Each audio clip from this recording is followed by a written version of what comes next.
여러분은 혹시 이런 사람을 만난 적이 있으신가요? 입을 열면 예의 바르고 기품이 넘치며 풍채 또한 당당한데 왠지 모르게 등 뒤가 서늘해지며 이건 좀 아닌데 싶은 느낌을 주는 사람 말입니다. 오늘은 환갑을 바라보는 58세 여성 김혜숙 씨의 이야기를 들려드리려 합니다. 은퇴 전 대기업 임원으로서 수많은 인간 군상을 겪어온 그녀는 안목이 남달랐지요. 처음 예비 사위의 집을 방문했을 때 거실은 먼지 하나 없이 완벽했습니다. 하지만 그녀는 그 완벽함 속에 숨겨진 작은 안문 하나를 포착했습니다. 그녀는 아무 말도 하지 않았습니다. 그저 문가에 서서 딱 3초 동안 숨을 죽이고 소리에 집중했을 뿐입니다. 그리고 그 즉시 딸의 손을 잡아 끌고 그 집을 탈출하듯 빠져나왔습니다. 이 결혼은 절대로 안 된다며 완강히 반대하는 그녀를 보고 사람들은 예민하다느니 신경과민이라느니 수군댔습니다. 하지만 그녀는 직감했습니다. 지나치게 깨끗하게 치워진 집일수록 그 뒤에는 상상조차 할 수 없는 추악한 비밀이 매립되어 있다는 사실을요. 한 어머니가 느낀 3초의 직감, 세 마디 말 속에 섞인 찰나의 망설임, 그리고 무관해 보였던 세 가지 미세한 단서들. 그녀는 이를 통해 정교하게 설계된 함정에서 딸을 구해냈습니다. 19년 동안 은폐되었던 진실 시신은 없지만 살인보다 더 끔찍했던 실종 사건의 전말. 지금부터 들려드릴 이 이야기에 단 1초도 놓치지 마십시오. 여러분은 겉모습 뒤에 숨겨진 진실의 문을 찾아낼 수 있으신가요? 지혜와 용기로 가득 찬 한 가족의 치열한 보위전 속으로 지금 함께 들어가 보시죠. 내 이름은 김혜숙 올해 58입니다. 전반생을 비즈니스 세계의 칼날 같은 긴장감 속에서 굴러먹으며 살아왔지요. 제가 봐온 사람의 마음은 제 딸 서윤이가 즐겨보는 로맨스 드라마 대본보다 수만 배는 더 복잡했습니다. 은퇴 후 내 인생의 가장 큰 소망은 딱 하나였습니다. 내 딸 서윤이가 좋은 사람을 만나 평온하고 안온하게 남은 생을 보내는 것. 처음엔 그 소망이 이루어진 줄로만 알았습니다. 그날은 창밖의 햇살이 유난히 좋았습니다. 거실 향로에서는 은은한 침향이 피어오르고 탁자 위에는 갓 우려낸 우전차가 자사호 안에서 황금빛 물결을 일으키고 있었지요. 달콤한 다과향이 어우러져 절로 마음이 가벼워지는 오후였습니다. 나는 소파에 앉아 거울 속 내 모습을 살폈습니다. 한치 흐트러짐 없는 머리 모양과 빳빳하게 다려진 미색 개량 한복. 오늘은 우리 집안의 큰 행사날이라 마음을 다잡았습니다. 서윤이가 위층에서 내려왔습니다. 내가 골라준 하늘색 원피스를 입은 모습이 무척이나 고왔습니다. 깃은 소녀다운 정숙함을 유지하면서도 허리 라인은 여인의 성숙함이 묻어났지요. 아이는 머리를 매만지며 물었습니다. 엄마 너무 차려입은 거 아닐까? 결혼식도 아니고 그냥 상견례 겸 인사 오는 건데. 나는 웃으며 아이의 코끝을 톡 건드렸습니다. 이 정도는 입어야지. 우리 딸이 얼마나 귀하게 자란 보물인지 저 집안 사람들도 알아야 하지 않겠니? 사실 옷 따위는 상관없었습니다.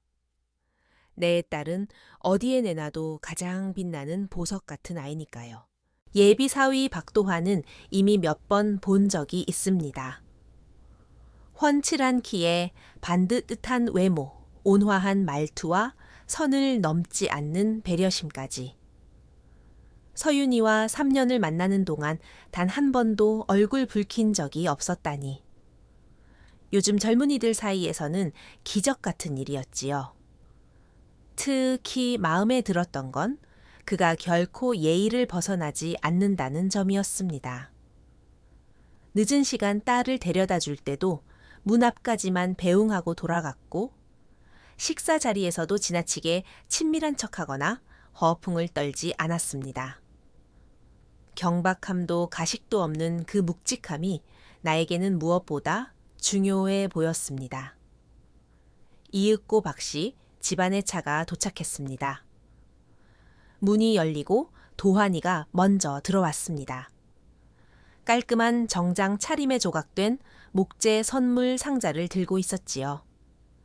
그 뒤를 따라 들어온 감청색 사파리 재킷 차림의 중년 남성이 그의 아버지 박상호 씨였습니다. 김 여사님, 함자만 듣다가 이렇게 뵙게 되어 영광입니다. 박상호의 목소리는 낮고 묵직했으며 9세대 사업가 특유의 정중함이 묻어났습니다. 오늘 이 자리는 아이들의 인연이기도 하지만 우리 두 집안의 복이기도 합니다. 미사여구가 참으로 수려했습니다. 나도 미소를 지으며 화답했습니다. 박 회장님 말씀 감사합니다. 한 가족이 되는 건 저희에게도 큰 기쁨이지요. 그는 선물 상자를 탁자에 올려놓으며 말했습니다. 도환이 어미가 생전에 남긴 가업 전래 보석입니다. 며느리를 맞이하게 되었으니 당연히 내놓아야지요. 상자를 열자 성롱한 붉은빛의 천연산호 목걸이가 모습을 드러냈습니다. 알이 고르고 윤기가 흐르는 것이 시중에서 보기 드문 명품이었습니다. 상당한 고가라는 것을 한눈에 알 수 있었지요. 이 집안 씀씀이가 정말 대단하구나. 속으로 생각하며 고개를 들자 도환이가 긴장한 듯 나를 살피고 있었습니다. 내가 만족스러운 미소를 짓자 그제야 그는 안도의 한숨을 내쉬더군요. 식사 자리는 화기애애했습니다. 나는 서윤이의 어린 시절 추억담을 흥겹게 늘어놓았고, 도환이는 미소를 지으며 서윤이의 접시에 반찬을 놓아주었습니다. 겉으로 보기엔 완벽한 가족의 결합 같았지요. 하지만 모두가 그 화기애애한 분위기에 취해 있을 때 나는 조용히 젓가락을 내려놓고 무심한 척 한마디를 던졌습니다. 그런데 도환군 예전부터 궁금했는데 서윤이 말로는 어머니께서 일찍 돌아가셨다고요.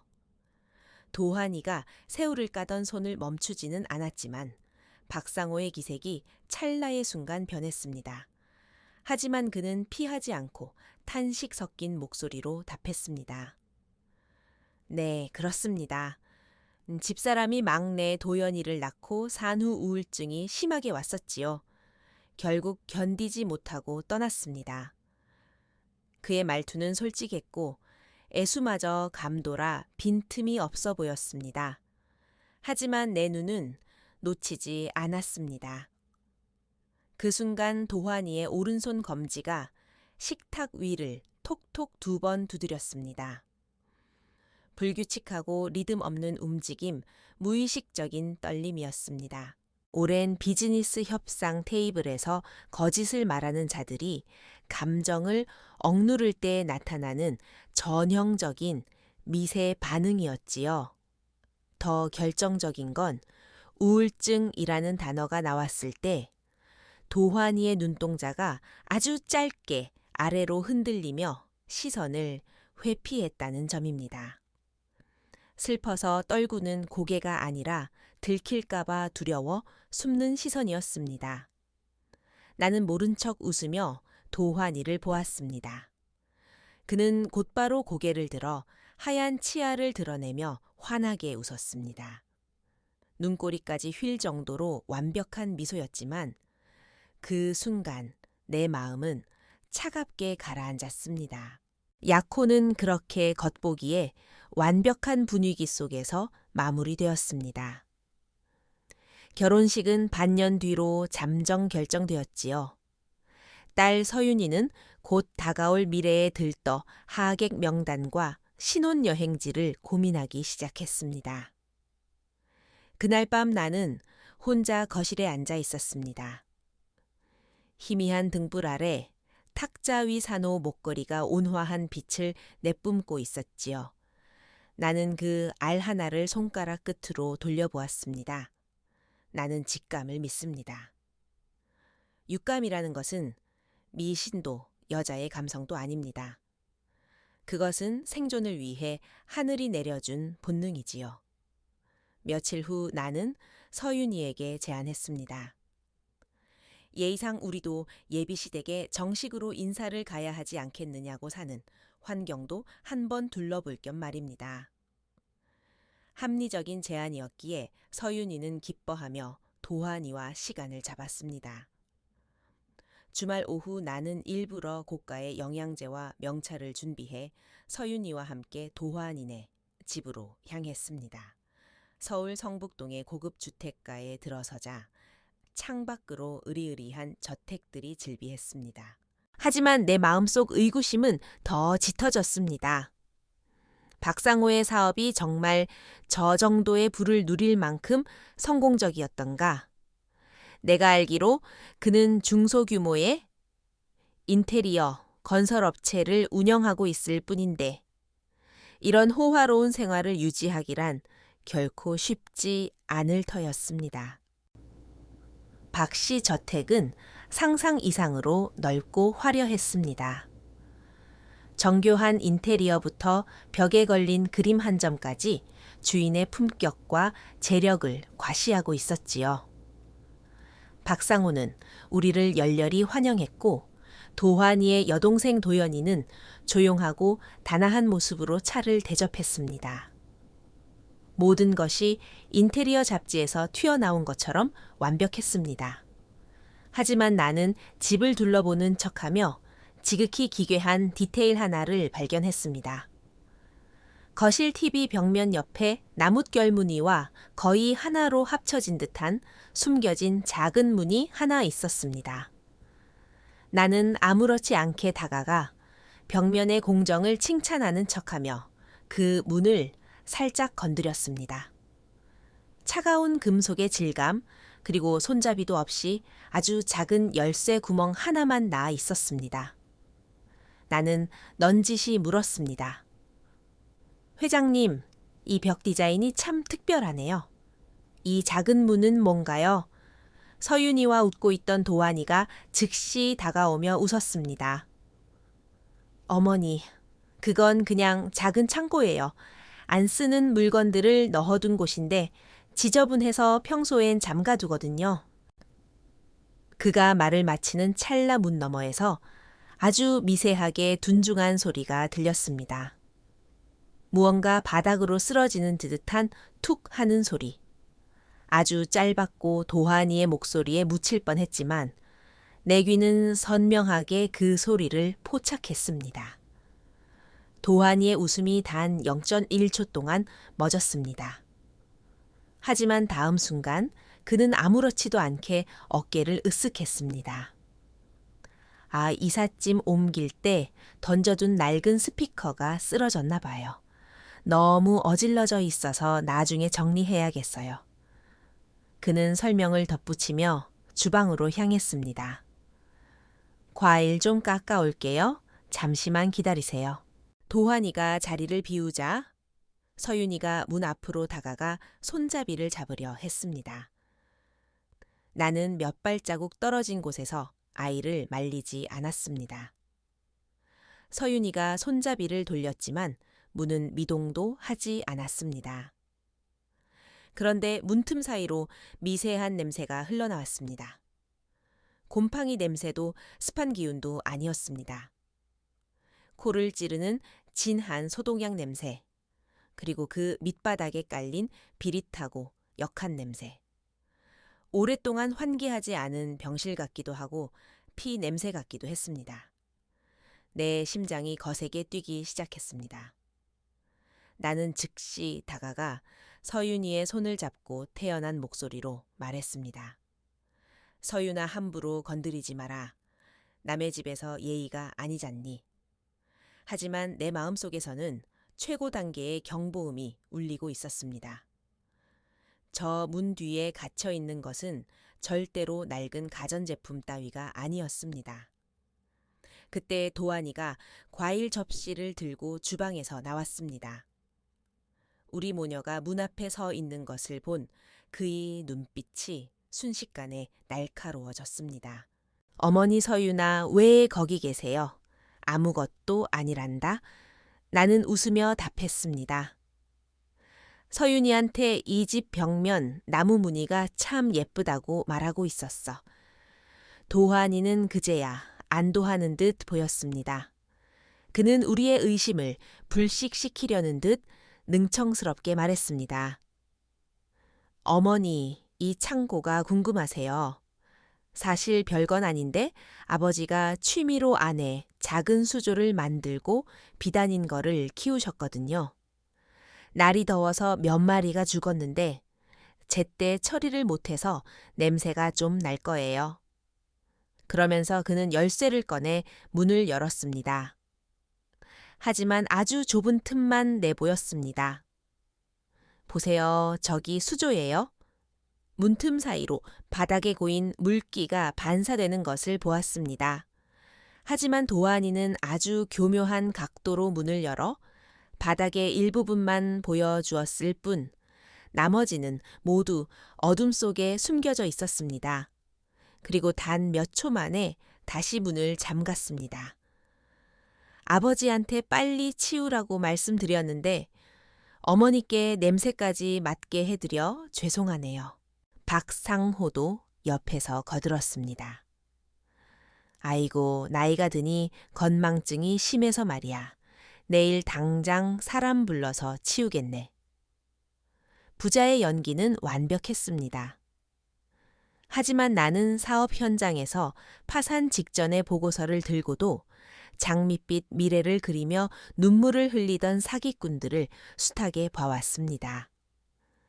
한 사람이 지나치게 열심히 설명하려 든다는 것은 그가 숨기고 있는 더 거대한 거짓말이 있다는 증거입니다. 그날 저녁 식사는 모래를 씹는 듯 했습니다. 머릿속에는 오직 그 굳게 잠긴 문, 그 기괴한 냄새, 그리고 둔중한 충격음만이 맴돌았습니다. 독사 같은 의문이 내 가슴을 파고들었습니다. 저 문 뒤에 정말 죽은 물고기가 있는 걸까? 아니면 그보다 더 끔찍한 무언가가. 점심 식사는 겉으로는 평온했지만 속으로는 소용돌이치는 긴장감 속에 끝났습니다. 박상호는 좀 더 있다 가라며 붙잡았지만 나는 급한 회의가 있다는 핑계로 서둘러 사양했습니다. 숨이 막힐 것 같은 그 집에서 단 1초도 더 머물고 싶지 않았습니다. 내 직감은 당장 여기서 나가라고 비명을 지르고 있었지요. 현관에서 신발을 신을 때도 도안이는 한결같이 다정했습니다. 그는 직접 몸을 굽혀 서윤이의 신발끈을 묶어주고 운전 조심하라고 당부했습니다. 그 다정함, 그 배려심, 물샐 틈 없는 완벽함에 서윤이는 감동한 듯 눈시울을 붉혔습니다. 하지만 나는 그 잘생긴 얼굴을 보며 발끝부터 정수리까지 소름이 돋았습니다. 어머니 조심히 나니 가세요. 그가 고개를 들어 전매 특허 같은 눈부신 미소를 지었습니다. 나는 고개를 끄덕이고 서윤이를 끌다시피 하여 저택 대문을 나섰습니다. 마당을 지나 채 올라타려는 순간 뒤통수에 따가운 시선이 느껴졌습니다. 2층 창가 어딘가에서 누군가 우리를 뚫어지게 노려보고 있는 기분이었습니다. 고개를 돌려 2층을 바라보자 짙은 색 커튼이 미세하게 흔들리더니 누군가의 실루엣이 순식간에 사라졌습니다. 엄마 왜 그래? 서윤이가 멈춰선 나를 의아하게 물었습니다. 아니, 아무것도 아니야. 나는 요동치는 마음을 억누르며 답했습니다. 헛것을 봤나 보구나. 그때였습니다. 67살 정도로 보이는 어린 남자아이가 공을 안고 옆집 나무숲에서 뛰어나왔습니다. 아이는 천진난만한 얼굴로 서윤이를 올려다보며 맑은 목소리로 물었습니다. 누나, 도환이 형 여자친구예요. 서윤이는 쑥스러운 듯 웃으며 고개를 끄덕였습니다. 응, 꼬마야. 도환이 형을 아니? 알죠. 아이는 고개를 끄덕이더니 주머니에서 사탕 하나를 꺼내 서윤이에게 건넸습니다. 도환이 형이 예전에도 누나들 진짜 많이 데려왔거든요. 누나들이 다 저한테 사탕 줬어요.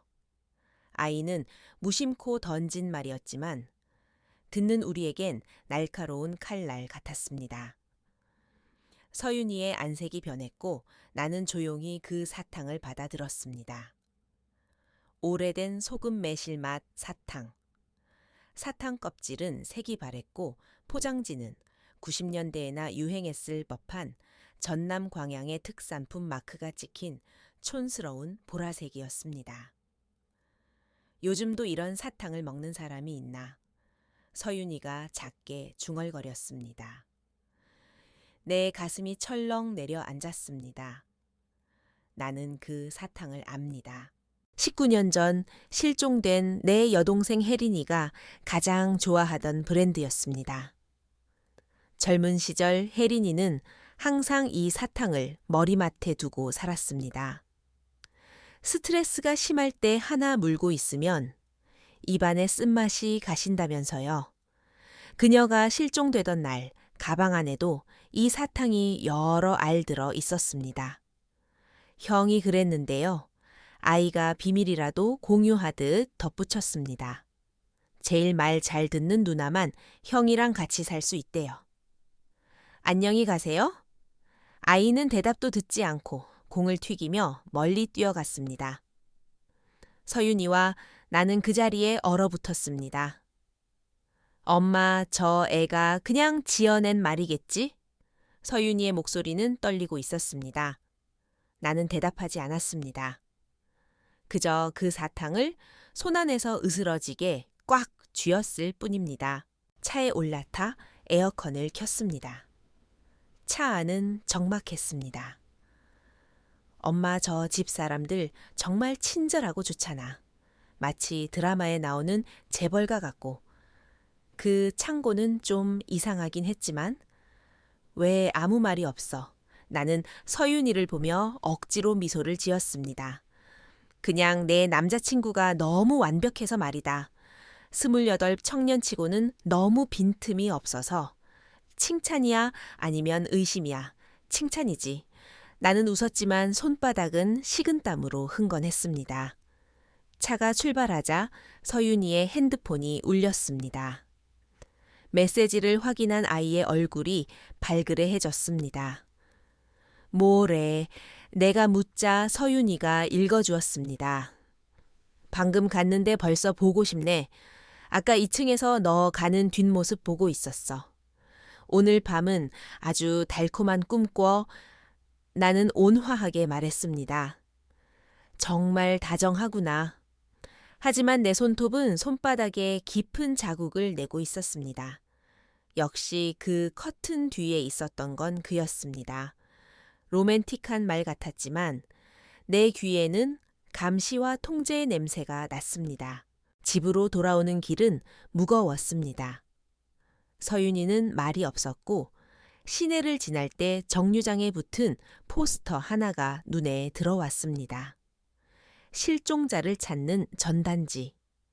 활짝 웃고 있는 젊은 여자의 사진 밑에는 이름과 실종 날짜가 적혀 있었지요. 나는 홀린 듯 핸드폰을 꺼내 그 사진을 찍었습니다. 다음 교차로에서도 비슷한 전단지들이 보였습니다. 모두 20대의 젊은 여성들이었습니다.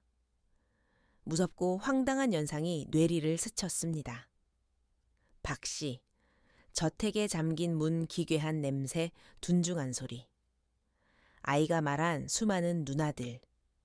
그리고 이 실종된 여자들. 이 모든 게 연관이 있는 건 아닐까 더 생각하고 싶지 않았습니다. 오직 하나만은 확실했습니다. 내 딸의 이 결혼은 절대로 평범하지 않다는 것. 이건 단순한 연애가 아니라 모든 것을 집어삼키려는 정교하게 짜인 함정일지 모른다는 예감이 들었습니다. 내 딸이 그 구렁텅이에 빠지기 전에 나는 이 뿌리를 뽑아내야만 했습니다. 집에 돌아오자 거실은 고요했고 시계 초침 소리만이 내 심장 박동처럼 빠르게 울렸습니다. 서윤이는 차 키를 던져두고 소파에 파묻혀 말이 없었습니다. 혼란스럽고 취약한 상태인 딸에게 바로 말을 걸지 않았습니다. 따뜻한 우유 한 잔을 건네고 나는 서재로 들어가 문을 잠갔습니다. 가장 먼저 한 일은 형부 최기철에게 전화를 거는 것이었습니다. 기철 형부는 예전에 광역수사대 강력팀 형사였습니다. 큰 사건들을 많이 해결했지만 몇 년 전 부상을 입고 조기 퇴직했지요. 하지만 형사의 날카로운 감각과 인맥은 여전했습니다. 무엇보다 그는 이 세상에서 딸을 제외하고 내가 가장 믿는 사람이었습니다. 처제 무슨 일이야? 수화기 넘어 형부의 묵직한 목소리가 들렸습니다. 나는 안부 인사도 생략하고 본론으로 들어갔습니다. 상견례 식사 자리에서 본 미세한 반응부터 저택 창고에 괴취 아이의 기묘한 말, 그리고 실종 전단지까지 모든 의심을 낱낱이 털어놓았습니다. 특히 그 소금 매실 사탕 이야기를 할 때 전화기 너머에서는 긴 침묵이 흘렀습니다. 신호가 끊겼나 싶을 때쯤 형부의 목소리가 다시 들렸습니다. 평정심을 잃고 부들부들 떨리는 목소리였습니다. 처제, 그 브랜드 19년 전에 부도나서 없어졌어. 그건 우리 혜린이가 항상 가지고 다니던 거잖아. 실종된 내 여동생 혜린이. 그녀도 19년 전 평범한 오후에 외출한 뒤 돌아오지 않았습니다. 벽에 붙은 채 연경 찾지 못한 실종자 중 한 명이었지요. 그것은 형부의 가슴에 맺힌 영원한 한이었습니다. 아직 모든 게 추측일 뿐이지만 우연이라기엔 너무나 정교했습니다. 처제 내 말 잘 들어. 형부의 목소리가 순식간에 노련한 형사의 냉철함을 되찾았습니다. 이건 절대로 단순한 일이 아니야. 박상호 그 사람 이름 들어본 적 있어. 초기에 인테리어 공사하면서 배경이 아주 복잡했던 놈이지. 하지만 꼬리를 잡힌 적은 없어. 지금 당장 해야 할 건 절대 들키지 않는 거야. 그는 내게 3가지 지침을 주었습니다. 첫째, 핑계를 대서 혼사를 늦출 것. 박 씨 집안과 어떤 금전적 거래도 하지 말 것. 둘째, 집안을 샅샅이 뒤져 수상한 게 없는지 확인할 것. 셋째, 가장 중요한 건 서윤이를 보호하는 것. 절대로 도환이와 단둘이 외출하게 두지 말 것. 전화를 끊고 나니 등 뒤가 식은땀으로 젖어 있었습니다. 다음 날 나는 서윤이와 진지하게 대화하려 했습니다. 형부와의 통화 내용과 박 씨 집안에 대한 의심을 모두 말해주었지요. 이런 놀라운 우연들이 겹쳤으니 아이가 정신을 차릴 줄 알았습니다. 하지만 사랑은 똑똑한 소녀조차 눈멀게 하는 모양입니다. 서윤이는 경계하기는커녕 나를 이해할 수 없다는 듯 몰아붙였습니다. 엄마랑 이모부가 너무 과민한 거 아냐. 사탕 하나 때문에 세상에 그 사탕 좋아했던 사람이 얼마나 많은데. 이모부도 그래. 아직 이모를 못 잊어서 모든 걸 연결짓는 거잖아. 아이는 도환이를 두둔하기 시작했습니다. 도환 씨가 설명해줬어. 그 애는 원래 거짓말 잘하기로 유명한 애라고. 엄마의 과거 경험 때문에 모든 남자를 적대적으로 보지 마. 고집을 꺾지 않는 딸의 모습에 나는 무력감을 느꼈습니다. 너무 몰았으면 아이를 그 악마의 품으로 더 빨리 밀어넣는 꼴이 될 터였습니다. 나는 한 발 물러나 전략을 바꿨습니다. 그래, 엄마가 너무 예민했나 보구나. 나는 말투를 부드럽게 고쳤습니다. 하지만 엄마랑 약속 하나만 해다오. 모든 게 명확해질 때까지 일단 결혼이나 집 문제는 더 진행하지 말자. 엄마 몸이 좀 안 좋아서 천천히 하고 싶다고 말해둬. 내가 양보하자. 서윤이도 안심하며 약속했습니다. 가정 내에는 위태로운 평화가 찾아왔지만 보이지 않는 곳에서는 총성 없는 전쟁이 시작되었습니다. 며칠간 서윤이를 면밀히 관찰했습니다. 아이가 아주 이상했습니다. 아침에 일어나지 못하고 식욕도 없으며 말수가 눈에 띄게 줄었습니다. 결혼 준비 때문에 피곤해서 그렇다지만 예전의 서윤이는 아무리 힘들어도 이렇지 않았습니다. 가을 호수처럼 빛나던 눈동자는 안개가 낀 듯 흐릿해졌습니다. 시련도 슬픔도 아닌 의식이 몽롱해진 듯한 모습. 내 의구심은 아이 방의 향기로 향했습니다. 도환이가 선물했다는 그 디퓨저. 지난번 만났을 때 보라색 유리병을 건네며 직접 조향한 건데 숙면에 좋다고 웃던 모습이 떠올랐습니다. 향은 라벤더처럼 은은했지만 끝맛에 기이한 떫은 맛이 섞여 있었습니다. 나는 즉시 행동하는 대신 아주 간단한 방법을 썼습니다. 몰래 디퓨저 액체를 바꿔치기 한 것이죠. 원래 액체는 서재 금고에 숨기고 서윤이 방에는 무색무취의 맹물을 담아두었습니다. 사흘 뒤 서윤이의 정신이 눈에 띄게 맑아졌습니다. 입맛도 돌아오고 내게 먼저 말을 걸며 웃기도 했습니다. 그날 밤 아이를 재우고 주방에 앉아 그 보라색 디퓨저를 살펴보았습니다. 뚜껑을 열어 향을 맡자 우아한 향기 끝에 바늘처럼 코끝을 찌르는 느낌이 왔습니다. 나는 장갑을 끼고 샘플을 채취해 밀봉한 뒤 형부에게 보냈습니다. 사흘 뒤 결과가 나왔습니다. 신경 억제성 합성 향료. 소량의 벤조디아제핀 계열 물질이 포함되어 있었습니다. 미량으로는 치사량이 아니지만 사람의 감정을 차분하게 만들고 판단력을 흐리게 하며 의지력을 저하시킵니다. 특히 여성이 장기간 저용량으로 접촉하면 특정 대상에게 의존하게 되고 정서적 반응이 무뎌집니다.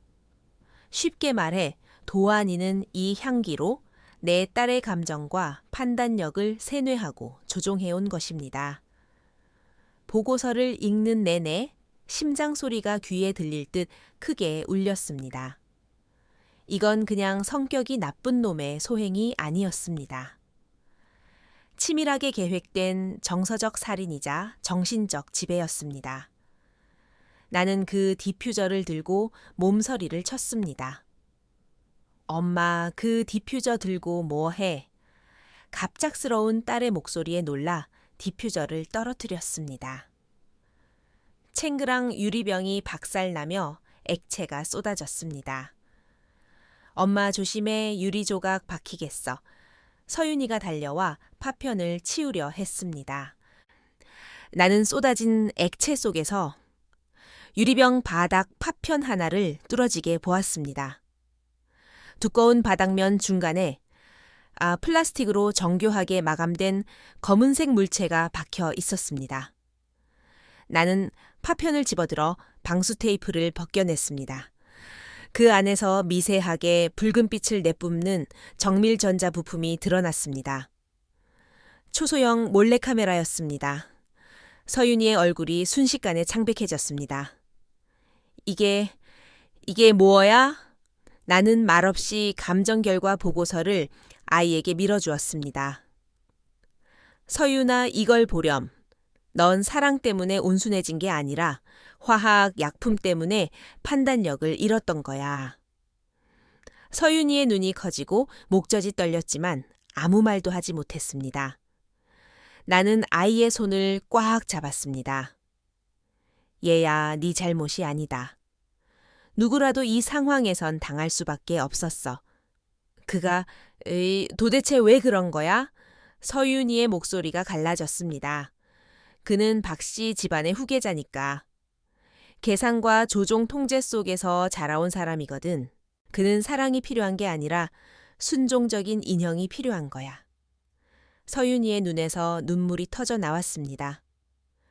소리 없는 오열과 함께 온몸을 떨었습니다. 나는 아이를 안고 귓속말을 했습니다. 울지 마라. 이제 울 때가 아니야. 우리 스스로를 지켜야 해. 그날 밤 서윤이를 진정시키고 서재에서 형부에게 전화를 걸었습니다. 증거를 찾았습니다. 나는 카메라 사진을 전송했습니다. 5분 뒤 형부가 다시 전화했습니다. 이걸로는 바로 경찰에 신고하기 어려워. 사적인 선물의 카메라는 도덕적 비난은 받겠지만 범죄 성립이 까다롭고 약물 함량도 너무 낮아. 알고 있습니다. 나는 찻잔을 쥔 채 위층 천장을 보았습니다. 하지만 놈들이 포석을 깔기 시작했다는 증거죠. 그렇다면 놈들의 포석을 역이용해야 해. 형부의 목소리에 결연함이 묻어났습니다. 서윤이가 현재 박씨 저택에 가장 가까이 갈 수 있는 유일한 통로야. 서윤이가 협조만 해준다면 직접 그 안으로 들어가서 결정적인 걸 찾아야 해. 나는 침묵했습니다. 내 딸은 형사도 요원도 아닙니다. 그런 위험한 일에 내 자식을 내보내야 한다니. 하지만 아이는 내 딸이었습니다. 선량하지만 강한 아이라는 걸 압니다. 아이의 안전을 보장할 수 있나요? 형부는 잠시 멈칫하더니 답했습니다. 내 목숨을 걸고 지키겠네. 밤이 깊어 서윤이의 방으로 갔습니다. 아이는 침대에 기대어 핸드폰을 보고 있었습니다. 안색은 아까보다 훨씬 차분했습니다. 나는 아이 앞에 사진들을 내려놓았습니다. 이게 우리가 아는 전부란다. 하지만 충분하지 않아. 서윤아 엄마는 강요하지 않으마. 하지만 이번에는 내 도움이 필요해. 저 집안의 진실을 밝히는데 함께 해주겠니? 서윤이는 울지도 망설이지도 않았습니다. 그저 고개를 끄덕였습니다. 할게 엄마, 나 바보 아니야. 너무 사람을 믿었을 뿐이지. 내가 할 수 있는 게 있다면 더는 엄마 등 뒤에 숨어만 있지 않을래. 그 순간 코끝이 찡해졌습니다. 아이가 덜 자란 게 아니라 내가 아이를 놓아주지 못했던 모양입니다. 다음 날 서윤이는 도환에게 전화를 걸었습니다. 적당히 울먹이는 목소리로 말했지요. 도환 씨 어떡해. 선물해준 디퓨저를 깨뜨렸어. 내가 제일 좋아하던 향인데 너무 속상해. 서윤이의 연기는 완벽했습니다. 수학이 넘어 도환이는 잠시 침묵했을 겁니다. 아마 카메라 신호를 체크했겠지요. 바보같이 깨졌으면 다시 사주면 되지 왜 울어. 난 네가 우는 게 제일 싫어. 다정해서 소름 끼치는 목소리였습니다. 서윤이는 대본대로 이어갔습니다. 그리고 지난번에 갔을 때 약혼식 때 찰 목걸이를 두고 온 것 같아. 그런데 오늘 발을 삐끗해서 운전을 못하겠네. 미안한데 나 좀 데리러 와줄 수 있어 가서 찾아보고 싶어서. 도환이는 흔쾌히 응했습니다. 1시간 뒤 그의 차가 우리 집 앞에 나타났습니다. 다리를 절뚝이며 미안해하는 서윤이를 부축하는 그의 모습은 완벽한 약혼자의 표상 같았습니다. 박씨, 저택에 도착하자 서윤이는 발이 아파 못 움직이겠다며 거실 소파에 앉아 쉬겠다고 했습니다. 1시간 뒤 도환이의 개인 비서에게 구청이라며 전화가 걸려왔습니다. 소방시설 점검 파일이 누락되어 본인이 직접 와서 서명해야 한다는 긴급한 용무였지요. 형부가 사람을 시켜 가짜 문서를 만들고 이메일로 미끼를 던진 결과였습니다. 도환이는 난감해했지만 큰일이라는 말에 서윤이를 두고 급히 집을 나섰습니다. 도환의 차가 대문을 벗어나는 순간 나는 서윤이에게 전화를 걸어단 2마디를 했습니다. 시작해. 대기하고 있던 서윤이는 즉시 움직였습니다. 먼저 거실 배전반으로 가서 전원 스위치를 내렸습니다. 전원과 네트워크를 차단하는 것, 도환의 눈과 귀를 가리는 가장 중요한 작업이었습니다. 일시적인 정보 사각지대를 만든 뒤 서윤이는 더는 절뚝거리지 않았습니다. 주머니에서 미리 준비한 맞는 열쇠를 꺼내 그 신비로운 창고 문을 열었습니다. 문을 열자마자 지독한 악취가 쏟아져 나왔습니다. 서윤이는 헛구역질을 참으며 안으로 뛰어 들어갔습니다. 핸드폰 플래시로 비춘 그곳은 어둡고 눅눅했습니다. 눈앞의 광경에 서윤이는 기절할 뻔했습니다. 그곳은 수조가 아니었습니다. 피와 오물 여자의 긴 머리카락이 뒤섞인 더러운 액체가 가득한 대형 욕조가 있는 기괴한 욕실이었습니다. 서윤이는 정신을 가다듬고 벽면을 훑었습니다. 내가 강조했던 비정상적인 돌출이나 흔적을 찾았습니다. 이윽고 욕조 옆 타일 벽면에서 미세한 틈을 발견했고 힘껏 밀자 타일이 소리 없이 안쪽으로 밀리며 칠흑 같은 앞문이 나타났습니다. 그 너머에서 절망적인 썩은 내가 진동했습니다.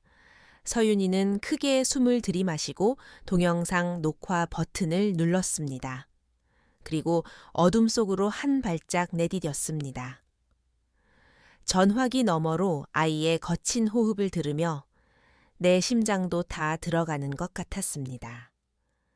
내 딸이 지금 가장 잔인한 짐승과 마주하러 가고 있었습니다. 앞문 뒤에는 가파르고 좁은 계단이 지하로 굽이치고 있었습니다. 절망을 삼키는 듯한 공기 속에서 서윤이는 벽을 짚고 내려갔습니다. 계단 끝에는 두꺼운 철문이 있었고 배식구와 차가운 빗장이 달려 있었습니다. 서윤이가 떨리는 손으로 빗장을 풀자 끼익 소름 끼치는 마찰음과 함께 문이 열렸습니다. 그 안은 지옥이었습니다.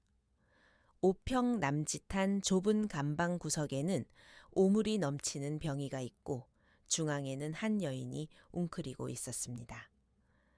머리카락은 마른 풀처럼 엉망이었고 뼈만 남은 몸에 낡은 죄수복 같은 옷을 걸치고 있었지요. 손목과 발목, 심지어 목에도 녹슨 쇠사슬이 채워져 벽에 박혀 있었습니다. 문소리의 여자가 천천히 고개를 들었습니다.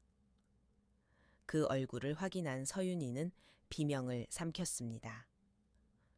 누렇게 뜬 피부 초점 없는 눈벽에 머리를 찌은 듯한 이마의 상처. 여자는 낯선 서윤이를 보며 짐승처럼 으르렁거리며 구석으로 숨었습니다. 쇠사슬 소리가 가슴을 후벼 팠습니다. 서윤이는 떨리는 손을 고정하고 그 지옥 같은 현장을 촬영했습니다. 여자는 서윤이에게 적의가 없음을 느꼈었는지 조금 진정되더니 알아들을 수 없는 목소리로 중얼거렸습니다. 연아, 연아. 여자는 품에 안은 더러운 베개를 아기처럼 달래고 있었습니다. 그 눈빛에 깃든 찰나의 모성애가 너무나 서글펐습니다. 서윤이는 쏟아지는 눈물을 닦으며 증거 사진과 영상을 찍고 서둘러 밖으로 나왔습니다. 다시 거실로 돌아가려던 찰나 계단 입구에 누군가 서 있었습니다. 박 씨 집안의 먼 친척이라던 유미래라는 여성이었습니다. 그녀는 서윤이가 앞문에서 나오는 걸 보고도 놀라지 않았습니다. 오히려 기다렸다는 듯 복잡하고 슬픈 눈으로 서윤이를 바라보았습니다. 그녀는 아무 말 없이 서윤이 옆을 지나치며 아주 빠른 동작으로 작은 구릿빛 열쇠 하나를 서윤이 주머니에 찔러 넣었습니다. 그리고 귓가에 속삭였습니다. 18층. 조심해. 그녀는 뒤도 돌아보지 않고 2층으로 올라갔습니다. 서윤이는 멍하니 그 열쇠를 쥐었습니다. 18층 그곳은 어디인가? 이 유미래라는 여자는 도대체 누구인가 생각할 겨를도 없이 서윤이는 모든 것을 원상태로 돌려놓고 소파에 앉았습니다. 잠시 후 도환이가 돌아왔습니다. 그의 얼굴은 차가웠고 눈빛은 거실을 훑었습니다. 네트워크가 끊긴 것에 의심을 품은 게 분명했습니다. 하지만 서윤이는 완벽했습니다. 왔어. 서윤이는 겁에 질린 표정으로 그에게 달려가 안겼습니다. 갑자기 정전됐어. 공유기도 고장났나 봐. 너무 무서웠어. 도환이는 서윤이의 응석에 의심을 거두고 다시 다정한 약혼자로 돌아왔습니다. 서윤이 가져온 사진을 본 형부와 나는 긴 침묵에 빠졌습니다. 사진 속 여자는 형체조차 알아보기 힘들었지만 형부는 단번에 그녀를 알아봤습니다. 여자 귀 뒤에 아주 작은 점을 가리키며 형부의 목소리가 젖어 들었습니다. 혜린이야. 우리 혜린이야. 강철 같던 노영사가 테이블에 엎드려 통곡했습니다. 19년 만에 찾은 내 동생이었습니다. 나는 슬픔을 억누르며 중요한 단서를 포착했습니다. 형부 유미래라는 여자가 서윤이에게 이 열쇠를 줬대요. 18층을 조심하라고 했고요. 형부가 고개를 들었습니다. 유미래. 그는 뭔가를 기억해냈습니다. 우리 팀 막내 유 경장 누나 이름도 유미래였어. 3년 전에 실종됐었지. 무서운 추론이 완성되었습니다. 유미래도 피해자 중 한 명이었던 겁니다. 그녀는 동생처럼 완전히 파괴되지 않고 살아남기 위해 조직 내부의 일원이 되어 밖으로 구조 신호를 보내고 있었던 것이지요. 그리고 18층 그곳이 이 범죄 집단의 핵심임이 틀림없었습니다. 형부는 옛 동료 유 경장에게 연락했습니다. 자신의 누나가 살아있을지도 모른다는 소식에 유 경장은 눈물을 흘리며 달려왔습니다. 박상호, 그 영악한 놈을 드디어 잡을 수 있겠군요. 피해자 가족들과 경찰로 구성된 비밀 수사팀이 우리 집 거실에서 결성되었습니다. 며칠간 박상호 명의의 모든 사업체를 이 잡듯 뒤졌습니다. 목표는 강남 시내 한복판에 있는 안심구인센터라는 곳으로 좁혀졌습니다. 이 회사의 업무는 아주 기괴했습니다. 일반적인 구인 수탁은 받지 않고 경찰이 자발적 가출로 결론 지은 여성 실종 사건만 전문적으로 다뤘습니다. 저렴한 비용으로 가족들에게 실종자가 보낸 안부 문자나 이메일을 전달해주며 수사를 포기하게 만들었지요. 이 회사의 대표는 바로 박도환이었습니다. 그리고 회사는 18층에 있었습니다. 18층은 지옥의 대명사였습니다. 작전 당일 서윤이는 약혼자로서 도환의 회사를 구경하고 싶다며 접근했습니다. 유 경장은 에어컨 수리공으로 위장해 잠입했고 나와 형부는 지휘 차량에서 실시간 모니터링을 했습니다. 18층 전체가 회사였습니다. 엘리베이터 문이 열리자 고급스러운 대리석 로비가 나타났지만 적막이 감돌았습니다. 무표정한 보안 요원 몇 명 외에는 직원이 보이지 않았습니다. 유 경장은 미리 짜인 시나리오대로 중앙 공조 시스템 문제라며 메인 서버실 진입을 요구했습니다. 박도환은 언짢아 했지만 건물 전체에 영향을 줄 수 있다는 말에 서버실을 열어주었습니다. 그 사이 서윤이는 화장실에 간다는 핑계로 복도로 빠져나갔습니다. 복도는 사무구역이라기엔 지나치게 깔끔했고 자료 정리실, 상담실 같은 이름표가 붙어 있었습니다. 서윤이는 복도 끝 아무 표시도 없는 유리문 앞에서 유미래가 준 열쇠를 꽂았습니다. 문이 열리고 드러난 풍경은 믿기 힘들었습니다. 거대한 벌집처럼 나누어진 정교한 방들. 그 안에는 젊고 아름다운 여성들이 똑같은 하얀 원피스를 입고 책을 보거나 멍하니 거울을 보고 있었습니다. 학대의 흔적은 없었지만 그들의 얼굴에는 극도의 무기력함과 감정이 소멸한 듯한 공허함이 가득했습니다. 기계처럼 움직이는 살아있는 인형들. 서윤이는 직감했습니다.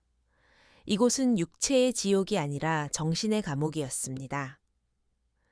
약물과 심리 조종으로 반항 의지를 거세당한 여성들이 상품처럼 관리되고 있었습니다. 벽면에는 순종지수 점수표가 붙어 있었습니다. 소리 지를 시 10점, 협조 시 85점. 서윤이는 구역질을 참으며 가슴에 숨긴 초소형 카메라로 모든 것을 기록했습니다.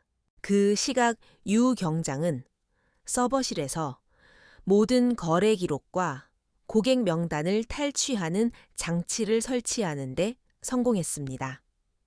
박도환이 자신의 완벽한 보안을 자부하고 있을 때 그를 향한 거대한 그물이 조여지고 있었습니다. 집으로 돌아온 서윤이는 떨리는 목소리로 보고했고 나는 또 하나의 결정적인 증거를 내놓았습니다.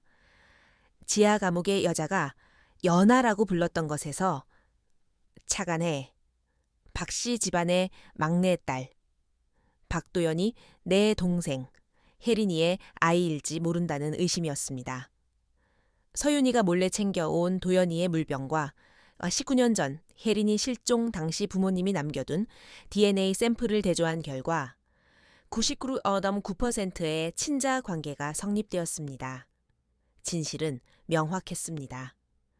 19년 전 유망한 무용 전공생이었던 동생 혜린이는 박상호에게 납치되어 지하실에 갇힌 채 아이를 낳아야 했습니다. 강단 있는 성격이었던 그녀는 끝까지 저항하다. 약물과 폭력에 정신이 파괴되었고 박상호는 그녀를 요절한 아내로 둔갑시킨 채 지하실에 가두어둔 것이었습니다. 모든 증거가 확보되었습니다. 경찰은 검거 작전 장소를 서윤이와 도환의 화려한 약혼식장으로 정했습니다. 우리는 단순한 법적 심판이 아니라 사회적 매장을 원했습니다. 가장 영광스러운 순간에 그들을 지옥으로 떨어뜨리기로 한 것이지요. 5성급 호텔 연회장은 하객들로 붐볐습니다. 정재계 인사들이 가득했고 박상호는 기세등등하게 손님을 맞이했습니다. 도안과 서윤은 눈부신 예복 차림으로 축복을 받았습니다. 나는 모니터 너머 서윤의 창백한 얼굴을 보며 가슴이 아팠습니다. 식이 진행되고 반지를 교환하려는 찰나 사회자가 특별한 순서를 발표했습니다. 신부 측에 아주 특별한 어르신께서 축사를 전해주시겠습니다. 서윤 양의 이모부 최기철님을 모십니다. 박상호의 얼굴이 순식간에 굳었습니다. 19년간 자신을 추적하며 뒤통수를 따갑게 했던 그 노형사의 얼굴을 알아본 것이지요. 형부는 무대 중앙에서 마이크를 잡았습니다. 오늘 나는 내 아내 혜린이와 함께 이 자리에 왔습니다. 장내에 그의 묵직한 목소리가 울려 퍼졌습니다. 19년 전 아내가 실종되었습니다.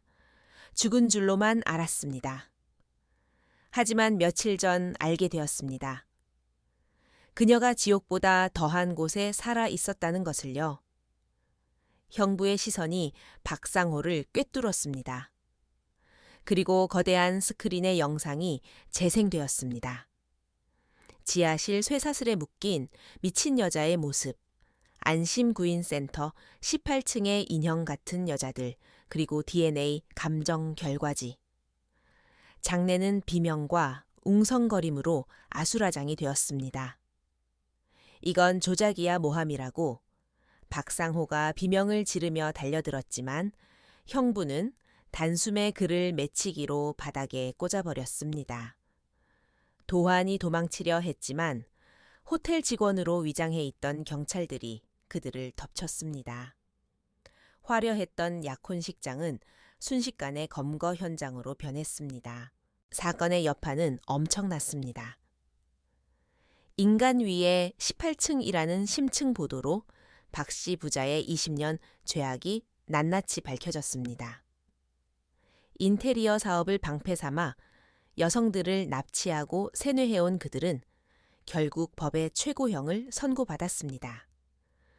유미래를 포함해 구출된 수많은 여성은 오랜 치료가 필요했지만 드디어 빛을 보게 되었습니다. 내 동생 혜린이는 구출되었지만 19년의 세월은 그녀의 정신을 되돌려 놓지 못했습니다. 그녀는 이제 아무도 알아보지 못하지만 형부 곁에서 햇살을 받으며 평온하게 앉아 있습니다. 형부는 매일 그녀의 머리를 빗겨주고 시를 읽어주며 잃어버린 시간을 채워가고 있습니다. 서윤이는 더는 예전처럼 천진난만하게 웃지 않지만 폭풍우를 겪어낸 나무처럼 단단해졌습니다. 나는 딸의 따뜻한 손을 잡으며 말했습니다. 얘야, 세상에 빛이 있는 곳엔 반드시 어둠이 있단다. 어둠을 다 없앨 순 없지만 우리는 그 어둠 속으로 걸어 들어가 빛을 끌고 나올 수 있는 사람이 되어야 해. 이 세상은 이 사건 하나로 깨끗해지지도 악인이 사라진다고 단번에 안전해지지도 않을 겁니다. 하지만 나는 믿습니다. 진실의 문을 발견하고 그 틈으로 빛을 밀어넣는 사람들이 여전히 존재한다는 것을요. 휠체어를 밀며 정원을 산책하는 형부와 혜린이의 뒷모습이 길게 늘어집니다. 비록 앞길은 멀고 험하겠지만 우리에게는 이제 구원과 희망이라는 새로운 시작이 열렸습니다. 김 여사와 딸 서윤이의 이 놀라운 이야기를 끝까지 경청해 주신 여러분은 어떤 마음이 드시나요? 소름 끼치는 공포인가요? 아니면 그들의 용기에 대한 경외심인가요? 특히 김 여사가 진실을 안 뒤 딸을 위험한 현장에 다시 보낸 결정은 많은 생각을 하게 합니다. 어머니로서 자식을 불길 속으로 밀어넣는 것처럼 보일 수도 있지만 그것은 딸에 대한 깊은 신뢰와 더 큰 정의를 향한 지혜로운 결단이기도 했습니다. 여러분이라면 소중한 사람이 위험에 처했을 때 무조건적인 보호를 선택하시겠습니까? 아니면 김 여사처럼 아이가 어둠을 직면하고 스스로 성장하도록 이끄시겠습니까?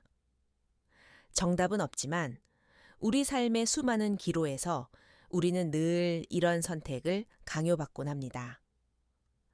여러분의 소중한 의견을 댓글로 남겨주세요. 여러분의 한마디가 비슷한 고민을 하는 다른 이들에게 큰 울림이 될 것입니다.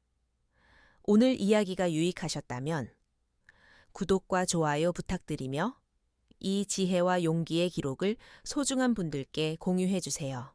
저는 더 깊이 있는 이야기로 다시 찾아뵙겠습니다. 감사합니다.